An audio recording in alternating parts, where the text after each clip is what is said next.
मेरी 14 साल बेटी ने कुरान मजीद हिफ्ज किया और वो गांव वालों को तिलावत कुरान पाक सुना रही थी। अचानक पुलिस आई और मेरी हाफिज कुरान बेटी को उठाकर ले गई और उसे जेल में बंद कर दिया। कुछ अर्सा बाद हमें जेल से फोन आया कि तुम्हारी बेटी मर गई है, जेल में आकर उसकी लाश ले जाओ। मैं बेटी की मैयत को लेने गई तो मेरी बेटी की लाश बहुत वजनी हो गई थी, इतनी वजनी कि वो 10 लोगों से भी नहीं उठ रही थी। मामला काफी बिगड़ गया था। फिर एक आलिम को बुलाया गया। जब उसने मेरी बेटी को हाथ लगाया तो उसका दिल फट गया, क्योंकि आज जैसे ही मैं जेल में दाखिल हुई तो एक लेडी कांस्टेबल मेरी तरफ भागती हुई आई और मुझे कहने लगी, मैडम साहिबा, जेल नंबर 540 में चले, वहाँ एक छोटी बच्ची फोत हो गई है। कौन सी छोटी बच्ची? मैंने तो कभी यहाँ किसी बच्ची को नहीं देखा। मैडम, उस 14 साल बच्ची की उम्र कागजात में 18 साल दर्ज थी। मेरे चेहरे पर मारे हैरत के सवाल उभरने लगे कि 14 साल बच्ची की उम्र 18 साल क्यों दर्ज थी? वो मैडम इसलिए कि 18 साल से कम उम्र बच्चों को सजा नहीं दी जा सकती और ना ही उन्हें जेल में कैद किया जा सकता है। तो तुमने मुझे बताया क्यों नहीं कि एक बेगुनाह लड़की इसी जेल में कैद कर दी गई है, जबकि उसकी उम्र महज 14 साल थी और उस बच्ची को यहाँ कैद क्यों किया गया था? जी वो तो मैं नहीं बता सकती, वरना मेरी नौकरी चली जाएगी। मैंने कहा, मुझे बताओ। मैंने गुस्से से कांस्टेबल रेहाना से पूछा तो वो नजरें झुकाकर मेरे कमरे से चली गई थी, गोया वो मुझे उस बच्ची का मुजरिम नहीं बताना चाहती थी। मुझे बहुत गुस्सा आया। ये बात सच है कि मैं अपने पेशे के साथ बहुत ईमानदार थी। भले मेरी नौकरी चली जाए, लेकिन मैं किसी का हक मारना बहुत बड़ा गुनाह समझती थी। मैं आज भी ऐसा ही समझ रही थी कि मुझे उस बच्ची के साथ इंसाफ करना होगा। थोड़ी देर के बाद रेहाना घबराई हुई मेरे ऑफिस में दोबारा दाखिल हुई और बोली, मैडम जी, वो बच्ची दम तोड़ चुकी है, लेकिन अब मसला ये है कि हम उसे वहां से निकाल भी नहीं सकते। रिहाना की दूसरी बात सुनकर मैं उलझ गई थी। मैं अपनी सीट से उठी और जेल नंबर 540 की तरफ जाने लगी। मुझे 15 मिनट लग गए थे। ये जेल बहुत लंबी थी। कमरा नंबर 540 में पहुंची तो मुझे किसी के रोने की आवाज आई थी। मैंने देखा तो आसपास वाले कमरों से रोने की आवाजें आ रही थीं। मैंने सोचा कि वहां जाने से पहले इन रोने वालों का हाल पूछ लूं। मैंने देखा वो औरतें जिनकी उम्रें 30-35 साल थीं, वो ऐसे रो रही थीं जैसे उनका कोई अपना बिछड़ गया हो। मैं उनसे पूछने लगी कि क्या हुआ, तुम लोग रो क्यों रहे हो? वो सब कहने लगी कि हम इस हाफजा लड़की महानूर के जाने पर रो रहे हैं। क्यों भाई, वो कोई तुम्हारी रिश्तेदार थी क्या? नहीं मैडम जी, वो हमारी कुछ नहीं लगती थी, मगर वो तिलावत किया करती थी रोज रात के 10 बजे सोने से पहले भी, और सुबह उठकर भी। हमें तो पिछले 6 महीनों से उसकी आदत हो गई थी। क्या वो पिछले 6 महीनों से यहाँ कैद थी? मैंने उन औरतों से ही सवाल कर लिया। जी हाँ, पिछले 6 महीने से वो इसी जेल में कैद थी। आपको आए हुए तो 1 हफ्ता हुआ है, लेकिन हम उसे पिछले 6 महीनों से जानते हैं। हम उसके साथ मजाक करते कि तुम तो इतनी छोटी उम्र में जेल आ गई हो, जरूर तुमने कोई बहुत बड़ा जुर्म किया होगा, अब सारी जिंदगी तुम्हें यहीं काटनी पड़ेगी। ये बात सुनकर तो वो कभी ना रोई थी, बल्कि हमेशा मुस्कुराती रहती थी। हमें उसकी यही आदतें पसंद थी। 14 साल की उस मासूम बच्ची के चेहरे में अजीब सी पुख्तगी और कुव्वत ईमानी थी। वो हमेशा यही कहती कि तुम देख लेना, मुझे यहाँ से छुड़वाने के लिए बहुत बड़ा बादशाह आएगा, जो बादशाहों का बादशाह होगा। उसकी बातें सुनकर हमें तो लगता था कि वो पागल है। एक औरत फिर से रोने लगी। हाय अल्लाह, ऐसे नसीब किसी की बेटी के ना हो। उस बच्ची का क्या कसूर था? वो तो मासूम थी। मैंने देखा कि जेल में सबको उस लड़की से एक खास उनसियत थी, जिसकी वजह से ये लोग आज रोने पर मजबूर हो गए थे। मैं उस लड़की की सील में आई तो एक अजीब सी खुशबू फैली हुई थी। मुझे कांस्टेबल रेहाना ने बताया कि इस बच्ची को खुशबू और इत्र का खास शौक था। वो बस एक ही चीज मांगा करती थी और ये उसके घर से आ जाया करती थी। क्या जेल में कोई इत्र लगाता है?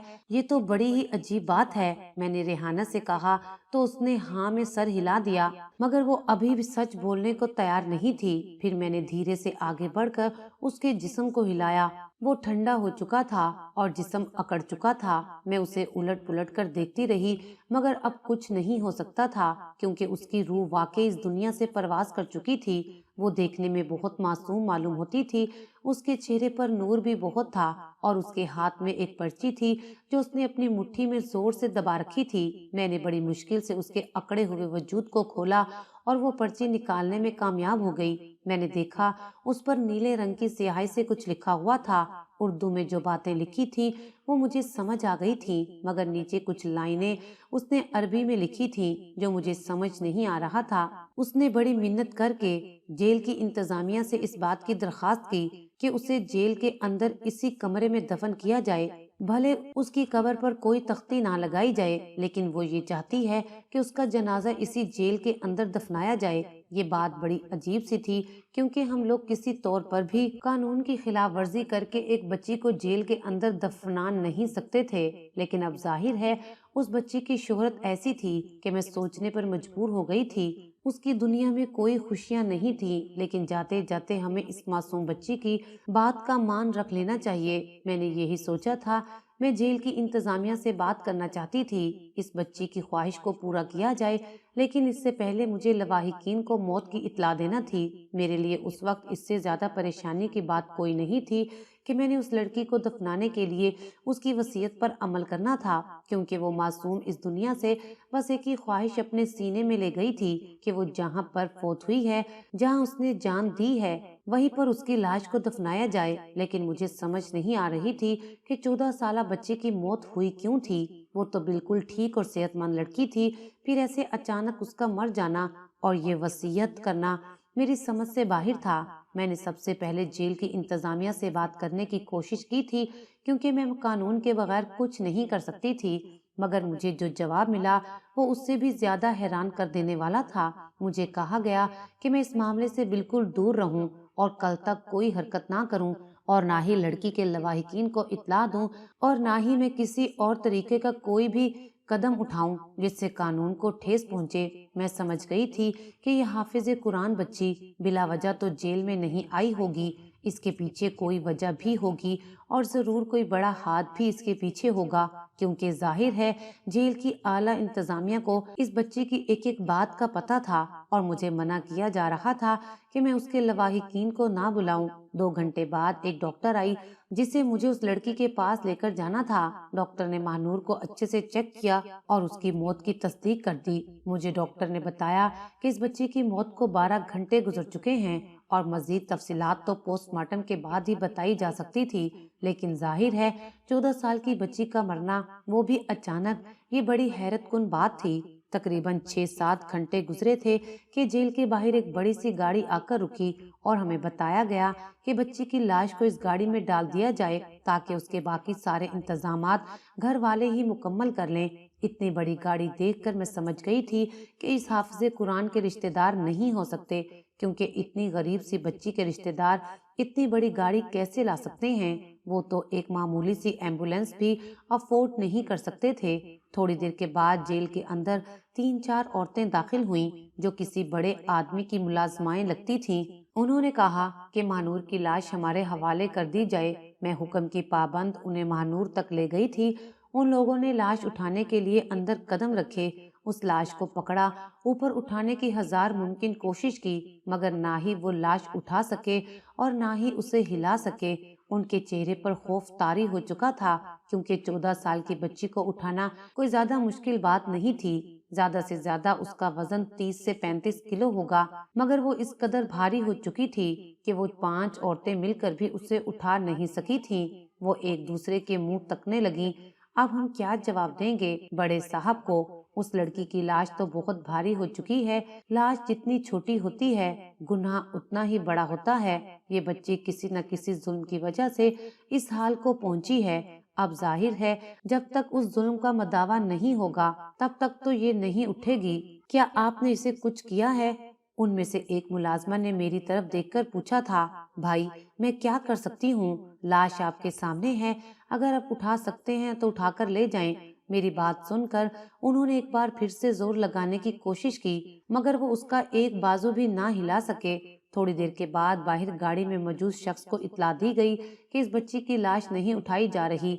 वो साहब भी दनदनाते हुए औरतों की जेल में तशरीफ ले आए। हुलिये से तो वो नाली साफ करने वाले लग रहे थे, मगर दौलत की चमक ने ان کو جاخود جلال بخش دیا تھا۔ انہوں نے مجھ سے سختی سے بات کی اور کہا کہ یہ سب ڈرامے چھوڑ کر میں لاش ان کے حوالے کر دوں ورنہ میری نوکری بھی جا سکتی ہے۔ میں نے کہا کہ میں اس بات پر کوئی پابندی نہیں لگا رہی، آپ چاہیں تو اپنے 10-15 اور لوگوں کو بلا لیں، یہ لوگ لاش نہیں اٹھا پا رہے تو اس میں میرا کیا قصور ہے؟ وہ حیرت سے پھٹی پھٹی آنکھوں کے ساتھ مجھے دیکھنے لگا، پھر اندر جا کر دیکھا تو وہ لاش جوں کی توں پڑی تھی، نہ ہی اسے اٹھایا جا سکتا تھا اور نہ ہی باہر لایا جا سکتا تھا۔ بچی کے چہرے پر عجیب سی مسکراہٹ تھی جو ان سب کے ذہنوں پر لرزہ طاری کر رہی تھی۔ میں بھی کافی حیران ہو رہی تھی اور یہ لوگ بھی سوچ میں پڑ گئے تھے۔ پھر میں نے ان کو وہ پرچی نکال کر دکھائی۔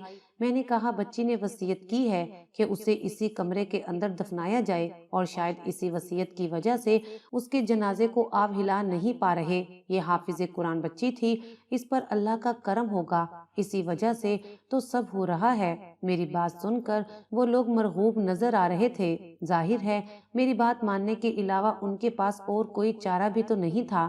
وہ آدمی کہنے لگا اگر ہم اسے یہیں دفنا دیتے ہیں تو کسی کو پتہ تو نہیں چلے گا؟ اس بارے میں کچھ نہیں کہہ سکتی۔ میں نے انہیں سیدھا سیدھا جواب دے دیا چلے پھر یہ معاملہ ہم آپ پر چھوڑتے ہیں، ہم آپ کو پابند نہیں کریں گے، آپ جو چاہیں اس لاش کے ساتھ کریں، لیکن اگر ہمارا نام کہیں بھی آیا تو اچھا نہیں ہوگا۔ میں نے بس ایک ہی بار ہاں میں سر ہلایا تھا۔ مجھے پتا تھا کہ اب مجھے کیا کرنا ہے۔ میں نے جیل کی انتظامیہ کو بھی اس بارے میں مزید تفصیلات نہیں فراہم کرنا تھی۔ میں نے کانسٹیبل سے پوچھا کہ یہاں قریبی جامع مسجد کون سی ہے؟ وہ تقریباً 12 کلومیٹر دور تھی، مگر اتنی بھی دور نہیں تھی کہ وہاں پہنچا نہ جا سکے۔ میں اپنی گاڑی میں وہاں پہنچ گئی۔ سننے میں آیا تھا اس مسجد کے امام صاحب بہت بڑے عالم تھے اور مجھے کسی بڑے عالم کی ضرورت تھی۔ خیر ظہر کا وقت تھا، مولوی صاحب اپنی نماز سے فارغ ہو کر ذکر میں مصروف تھے۔ میں ان کے پاس جا پہنچی۔ میرا حلیہ دیکھ کر وہ گھبرا گئے کہ شاید میں ان پر کوئی کیس کرنے آئی ہوں۔ میں نے بتا دیا کہ میں یہاں ایک بچی کے معاملے میں کوئی بات کرنا چاہتی ہوں۔ انہوں نے مجھ سے تفصیلات پوچھی۔ میں نے وہ پرچی بھی دکھا دی تو کہنے لگے کہ بیٹی اس کے لیے تو مجھے تمہارے ساتھ جانا پڑے گا، دیکھنا پڑے گا کہ وہاں پر کیا ماحول ہے اور بچی کے حافظ قرآن ہونے کا بھی کوئی ثبوت ہے تمہارے پاس یا پھر تم سنی سنائی بات کہہ رہی ہو؟ نہیں عالم صاحب، جو کچھ اپنی آنکھوں سے دیکھا ہے میں وہی آپ کو بتا رہی ہوں۔ آپ خود چل کر بھی اس لاش کو اٹھا کر دیکھ سکتے ہیں۔ مجھے تو اس کے لواحقین کے بارے میں مکمل معلومات بھی نہیں ہیں۔ میری ایک ہفتہ پہلے ہی یہاں پوسٹنگ ہوئی ہے، مجھے زیادہ معاملات کا پتہ نہیں ہے۔ آپ میرے ساتھ چلیں گے تو میری رہنمائی ہو جائے گی۔ میری بات سن کر انہوں نے حامی بھر لی اور وہ میرے ساتھ جیل میں آ گئے۔ میں نے دیکھا کہ وہ اس بچی کو دیکھ کر خود بھی بہت زیادہ پریشان سے ہو گئے تھے۔ ان کے چہرے پر فکر اور سوچ کے آثار تھے۔ مجھ سے پرچی لے کر دوبارہ پڑھنے لگے۔ عربی میں لکھی زبان ان کی سمجھ میں تو آتی تھی، ظاہر ہے میں عربی نہیں سمجھ سکتی تھی، مگر اردو سمجھ گئی تھی۔ انہوں نے کہا کہ بیٹی اس لڑکی نے تمہیں اپنی قبر بنانے کے لیے یہاں نہیں کہا، اصل میں بات کچھ اور ہے۔ اب تم مجھے 3 یا 4 مزدور بلوا کر دو، پھر میں تمہیں اس ساری بات کی حکمت سمجھاؤں گا۔ میں ریحانہ کو لے کر اس کمرے سے نکل گئی۔ ہم نے آس پاس سے 3-4 مزدور بلا لیے۔ مزدوروں کے آتے ہی عالم صاحب نے انہیں حکم دیا کہ آس پاس کی زمین کو کھودنا شروع کر دو۔ میں نے کہا کہ اس بچی کا کیا ہوگا جس کا جنازہ کمرے کے عین وسط میں پڑا ہے؟ اگر اس طرح سے مٹی کھودنا شروع کی تو یوں لاش کی بے حرمتی ہو جائے گی۔ یہ سن کر عالم صاحب مسکرائے اور بولے بیٹی اب تم لاش کو اٹھا کر دیکھو، انشاءاللہ یہ اٹھ جائے گی، اسے اٹھا کر باہر لے جاؤ۔ ان کے کہتے ہی میں نے بچی کو ہلا کر دیکھا تو وہ سوکھے پتے کی طرح بے وزن لگ رہی تھی۔ میں حیرت کے ساتھ پھٹی پھٹی آنکھوں سے اسے دیکھنے لگی تھی۔ ایسا کیسے ہو سکتا ہے؟ آدھا گھنٹہ پہلے یہ کسی وزنی پتھر کی طرح ہل بھی نہیں رہی تھی۔ ہاں بیٹی ایسا ہی تھا، کیونکہ تمہیں اس کی پوری وصیت سمجھ نہیں آئی تھی، لیکن مجھے سمجھ آ چکی ہے۔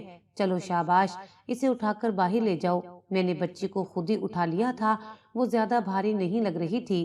میں نے اسے ریحانہ کے حوالے کر دیا اور کہا کہ اس کے کفن دفن کا بندوبست کرو۔ जब तक आलिम साहब ने उस कमरे की खुदाई शुरू करवा दी, मैंने लड़की के लवाहिकीन को भी इत्तला कर दी थी, क्योंकि ना ही मैं उस जिम्मेदार से डरती थी और ना ही मुझे अपनी नौकरी जाने का खतरा था। जो कुछ मैं अपनी आंखों से देख चुकी थी, उसके बाद मेरा अल्लाह पर ईमान मजीद मजबूत हो चुका था।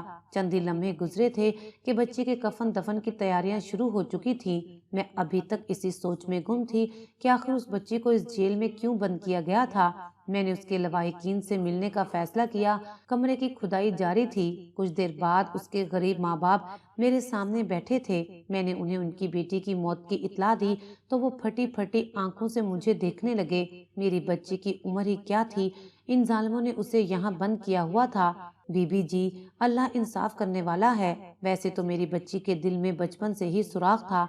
डॉक्टर ने कहा था कि वो ज्यादा अरसा जिंदा नहीं रह सकेगी, अचानक किसी दिन इसकी मौत हो जाएगी, लेकिन उन जालिमों ने तो उसे पहले ही मार दिया है।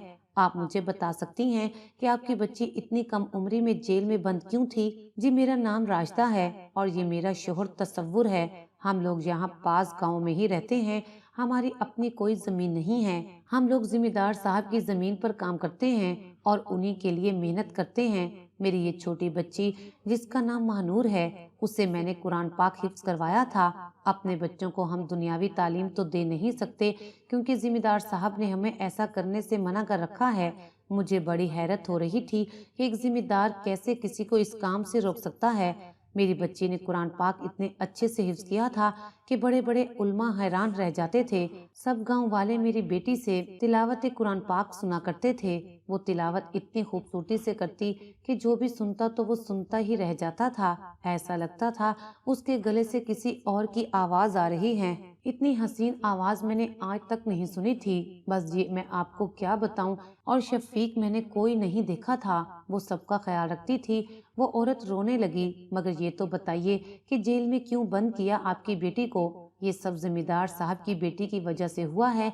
वो कैसे? बाजी, एक दिन मेरी बेटी और जिम्मेदार साहब की बेटी खेल रही थी। मेरी बच्ची ने उसे कुछ कह दिया। मामूली सी बात पर लड़ाई इतनी बढ़ी कि अपनी छोटी बेटी की इस अनहोनी फरमाइश पर बड़े साहब ने मेरी बच्ची को जेल में बंद करवा दिया और इल्जाम लगाया गया कि मेरी बच्ची चोर है, इसने घर से सोना चोरी किया है। हम तो सोच भी नहीं सकते कि कोई इतना भी सफाक हो सकता है।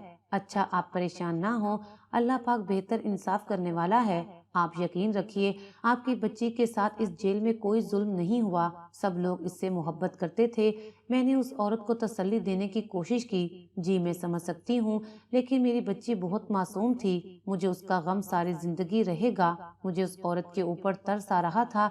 इतने में आलिम साहब ने मुझे इत्तला दी कि कमरे की खुदाई मुकम्मल हो चुकी है और वो मुझे हैरान कर देने के लिए तैयार थे। मैं अंदर गई तो मेरी आंखें फटी की फटी रह गईं। अब तो वहां मजदूर भी नहीं थे। मैंने देखा कि मट्टी से एक चमकती चीज नजर आ रही थी। आलिम साहब ने मुझे कहा कि ये उठाओ और इसके माँ बाप के हवाले कर दो। जब मैंने उसे उठाने की कोशिश की तो वो बहुत वजनी चीज थी, जिसका वजन कम से कम 5 किलो होगा। मैंने जैसे ही उसे ऊपर उठाया तो मेरी आंखें फटी की फटी रह गईं।